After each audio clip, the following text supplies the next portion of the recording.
नमस्कार दोस्तों, स्वागत है आपका हमारे research based channel life and career talk पर।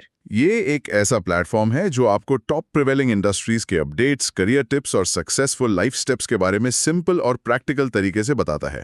हमारे रिसर्च एक्सपर्ट्स अलग अलग वर्टिकल्स में एक्सपीरियंस होल्डर्स हैं जो आपकी हर मुश्किल जर्नी को इजी बना सकते हैं। आपको बस सुनना है, समझना है और अपनी लाइफ में अप्लाई करना है। हमारी कोशिश है कि आप अपने करियर में ग्रो करें और अपनी पर्सनल लाइफ में भी बैलेंस और सक्सेस अचीव करें। चलिए मिलकर इस जर्नी को स्टार्ट करते हैं और अपने ड्रीम्स को रियलिटी में कन्वर्ट करते हैं। आज हम बात करने वाले हैं गूगल के एक ऐसे कदम की जो शायद डिजिटल कॉमर्स का पूरा चेहरा ही बदल दे। हम बात कर रहे हैं यूनिवर्सल कॉमर्स प्रोटोकॉल की, जिसे शॉर्ट में यूसीपी कहा जा रहा है। और आज हमारी कोशिश ये समझने की है कि ये सिर्फ एक और टेक अपडेट है या वाकई एक क्रांति जिसकी तैयारी हमें आज से ही शुरू कर देनी चाहिए। बिल्कुल।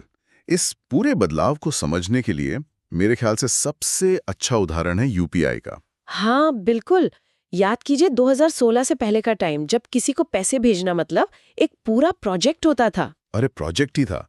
पहले बेनिफिशियरी ऐड करो, अकाउंट नंबर, आईएफएससी कोड, सब कुछ ठीक ठीक डालो, फिर इंतजार करो। और डर भी लगा रहता था कि कहीं एक नंबर गलत हुआ तो पैसे कहीं और चले जाएंगे। वो एक काम था, एक टास्क था। एग्जैक्टली। और फिर यूपीआई आया, उसने उस पूरे टास्क को एक एक्सपीरियंस में बदल दिया। फोन नंबर डाला और पेमेंट हो गया। हाँ, उस एक प्रोटोकॉल ने पूरे देश का फाइनेंशियल लैंडस्केप बदल दिया। और अब ऐसा कहा जा रहा है कि यूपीसी डिजिटल कॉमर्स के लिए वही करने वाला है। अच्छा, तो ये ऑनलाइन शॉपिंग को आज के सर्च बेस्ड मॉडल से निकालकर कहीं और ले जाने की तैयारी है। हाँ, ये सर्च से एग्जीक्यूशन बेस्ड मॉडल की तरफ एक बहुत बड़ा शिफ्ट है। आज हम जैसे शॉपिंग करते हैं वो फंडामेंटली एक सर्च प्रोसेस ही तो है। सही कह रहे हैं। जैसे मुझे रनिंग शूज खरीदने हैं तो मैं पहले गूगल करूंगी, फिर 10 अलग अलग टैब खोलूंगी, रिव्यूज पढ़ूंगी, कीमतों की तुलना करूंगी। बहुत फ्रिक्शन है इसमें। बिल्कुल। और यूसीपी इसी फ्रिक्शन को खत्म करना चाहता है। ये एक नए दौर की शुरुआत है जिसे इंडस्ट्री कह रही है एजेंटिक कॉमर्स। Agentic commerce. हाँ, यहाँ एजेंट आप नहीं, आपका एआई असिस्टेंट है। मतलब अब आप वेबसाइट पर जाकर सामान नहीं खरीदेंगे। अब आपका एआई, जेमिनाई हो या कोई और, वो आपके लिए सामान खोजेगा, मोल भाव करेगा और बेस्ट डील फाइनल करके आपके घर तक पहुंचाएगा। ये सुनने में तो बहुत फ्यूचरिस्टिक लग रहा है कि मेरा एआई मेरे लिए शॉपिंग कर रहा है, पर ये काम करेगा कैसे? क्या यूसीपी कोई नया ऐप है? नहीं, और यही इसकी सबसे बड़ी ताकत है। यूसीपी कोई ऐप या वेबसाइट नहीं है। ये एक ओपन सोर्स प्रोटोकॉल है। Open source protocol. हाँ, आसान भाषा में समझें तो ये एआई एजेंट्स और दुनिया भर के मर्चेंट्स के बीच बात करने की एक कॉमन लैंग्वेज है, एक यूनिवर्सल एपीआई। अच्छा, तो जैसे एक यूनिवर्सल ट्रांसलेटर जो किसी भी एआई को किसी भी सेलर से कनेक्ट कर सकता है बिना अलग अलग इंटीग्रेशन बनाए। आपने बिल्कुल सही पकड़ा। सोचिए एक जापानी दुकानदार को एक भारतीय खरीदार से बात करनी है। उन्हें इंग्लिश जैसी एक कॉमन भाषा चाहिए, है ना? यूसीपी वही कॉमन भाषा है आपके जेमिनाई और किसी भी ऑनलाइन स्टोर के सर्वर के बीच की। और ये भाषा 3 मेन टेक्नोलॉजी पिलर्स पर खड़ी है। ओके, तो क्या है ये पिलर्स? पहला है एमसीपी यानी मॉडल कॉन्टेक्स्ट प्रोटोकॉल। ये सिर्फ डेटा का ब्रिज नहीं है, ये एक सिमेंटिक ब्रिज है। सिमेंटिक ब्रिज, इसका क्या मतलब हुआ? मतलब एआई सिर्फ ये नहीं पढ़ेगा कि शूज साइज 9 5000 रुपीज, वो ये भी समझेगा कि इस शू का कुशन टाइप क्या है, इसका आर्ट सपोर्ट कैसा है, ये किस तरह की रनिंग के लिए बना है। वो प्रोडक्ट के अर्थ को समझेगा। वाह, मतलब एआई अब सिर्फ कीवर्ड मैच नहीं कर रहा, वो प्रोडक्ट के मतलब को समझ रहा है। ये तो बहुत बड़ा बदलाव है। दूसरा पिलर क्या है? दूसरा है ए टू ए यानी एजेंट टू एजेंट। यहाँ आपका एआई दुकानदार के एआई से सीधे बात करता है। मतलब मेरा जेमिनाई नाइकी के एआई से चैट करेगा। चैट से भी ज्यादा, ये एक स्ट्रक्चर्ड बातचीत है। आपका जेमिनाई पूछ सकता है, इस मॉडल का 9.5 साइज स्टॉक में है और क्या कल सुबह तक डिलीवरी हो सकती है? और जवाब हाँ या ना में नहीं, बल्कि रियल टाइम डेटा के साथ आएगा। और तीसरा, जो शायद सबसे जरूरी है, पेमेंट्स। एआई को पेमेंट करने देना, वो भी बिना ओटीपी के। ये थोड़ा रिस्की नहीं लगता? और यही तीसरा पिलर AP2 यानी एजेंट पेमेंट्स प्रोटोकॉल काम आता है। ये ओटीपी पर निर्भर नहीं करता, बल्कि one time use cryptographic tokens पर काम करता है। Cryptographic tokens? हाँ, आपका एआई हर ट्रांजैक्शन के लिए एक यूनिक एन्क्रिप्टेड सिक्योर की बनाता है जो सिर्फ उसी एक खरीद के लिए वैलिड होती है। इस्तेमाल होने के बाद वो की बेकार हो जाती है। ये ओटीपी से भी ज्यादा सिक्योर है। ठीक है, तो टेक्नोलॉजी का फ्रेमवर्क समझ आ रहा है। एमसीपी डेटा को अर्थ देता है, A2A एजेंट्स को बात करने का तरीका, और AP2 सिक्योर ट्रांजैक्शन करवाता है। चलिए अब उस रनिंग शूज वाले उदाहरण पर वापस आते हैं। इस नई दुनिया में वो खरीदारी कैसे दिखेगी? बिल्कुल, पुराने तरीके में आप घंटों लगाते, अब यूसीपी के युग में आप बस अपने एआई को एक निर्देश देंगी, जेमिनी मुझे फ्लैट फीट के लिए बेस्ट रनिंग शूज चाहिए, मेरा बजट 5,000 रुपए है, साइज 9 और मुझे कल सुबह की दौड़ के लिए ये हर हाल में चाहिए। और फिर एआई क्या करेगा? वो वेबसाइट्स ब्राउज करेगा? नहीं नहीं, यही तो सारा खेल है। एआई किसी वेबसाइट का सुंदर इंटरफेस, उसका यूआई देखेगा ही नहीं। देखेगा ही नहीं? बिल्कुल नहीं।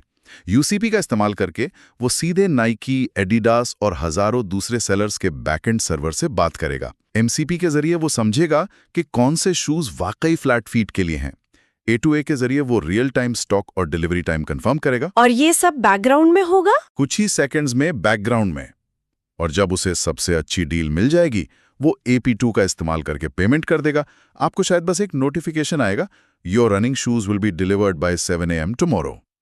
शॉपिंग ब्राउजिंग से एग्जीक्यूशन में बदल गई। एक मिनट, अगर एआई सीधे डेटा से बात करेगा और वेबसाइट के फ्रंट एंड को पूरी तरह बाईपास कर देगा, हाँ, तो इसका मतलब है कि मार्केटिंग और वेब डेवलपमेंट का पूरा खेल जो विज्ञापनों और सुंदर वेबसाइट्स पर टिका है, वो तो पूरी तरह से बदल सकता है।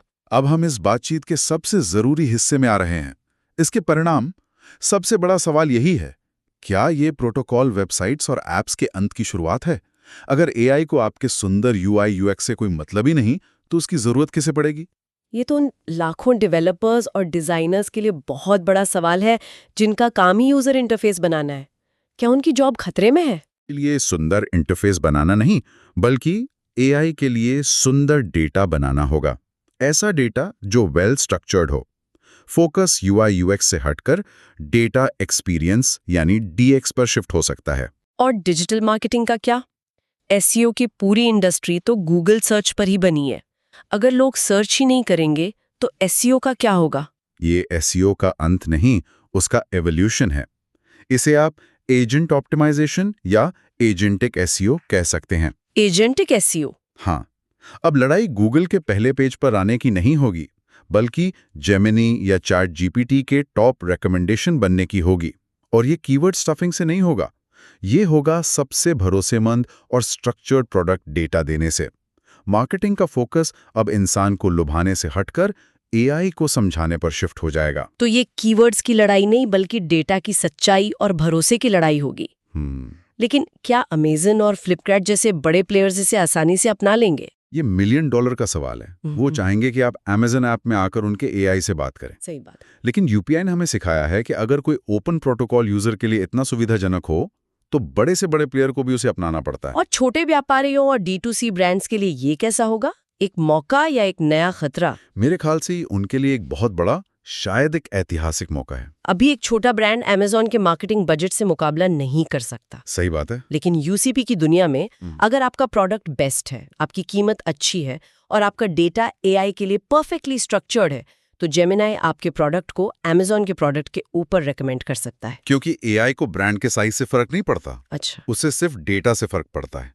It is the ultimate leveller. मतलब हम एक ऐसे इंटरनेट की तरफ बढ़ रहे हैं जो पेजेस का कलेक्शन नहीं, बल्कि इंटरलिंक्ड डेटा और एजेंट्स का एक नेटवर्क होगा। बिल्कुल, जहां कॉमर्स हमारी आंखों के सामने नहीं, बल्कि बैकग्राउंड में चलेगा। तो कुल मिलाकर हम एक बहुत बड़े बदलाव की दहलीज पर खड़े हैं। क्लिक एंड बाय पुरानी बात हो जाएगी और आस्क एंड रिसीव हकीकत बन जाएगी। सही कहा। और इस नई दुनिया में सफल होने का एक ही मंत्र होगा, एडेप्टेशन। जो डेवलपर्स, मार्केटर्स और बिजनेस ओनर्स इस नई भाषा को जल्दी सीखेंगे, वही इस नई दुनिया के लीडर होंगे। तो अगली बार जब ऑनलाइन कुछ खरीदें तो उस पूरे प्रोसेस के बारे में सोचिए, उन सारे क्लिक्स और फॉर्म्स के बारे में। क्या वो सच में चॉइस है या सिर्फ दिखाए गए ऑप्शंस में से एक चुनाव? एजेंटिक कॉमर्स का वादा है कि वो हमें असली चॉइस देगा, लेकिन बड़ा सवाल ये है कि क्या हम अपनी चॉइस की ताकत एक एआई को सौंपने के लिए तैयार हैं? एक बहुत ही जरूरी सवाल। अगर आपको ये अपडेट्स पसंद आए तो life and career talk channel को लाइक और सब्सक्राइब जरूर करें। हमसे जुड़े रहिए ऐसे ही करियर चेंजिंग अपडेट्स के लिए। Connect with us for the latest steps to a successful life. जल्द मिलेंगे। सो नेक्स्ट एपिसोड तक के लिए बाय बाय।